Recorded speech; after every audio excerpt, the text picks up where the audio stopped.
Имбирь борется с признаками простудных инфекций, улучшает выведение мокроты, купирует инфекционные поражения гортани, миндалин, дыхательных путей, устраняет заложенность носа, рекомендуется для снижения температуры, купирует приступы головной из-за грудинной боли.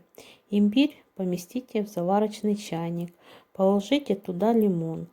Залейте кипяченой, но не кипящей водой. Измельченный имбирь надо взять 10 грамм и 200 грамм кипятка. Добавить 1 столовую ложку меда. Перед завариванием добавьте пол чайной ложки алоэ. Заварите смесь на 7 минут. Размешайте с медом. Пить напиток по желанию, до или после еды, минимум 2 раза в день. Курс беспрерывного лечения составляет до 14 дней. Если кашель имеет затяжной характер, прием чая можно продлить еще до 7 дней.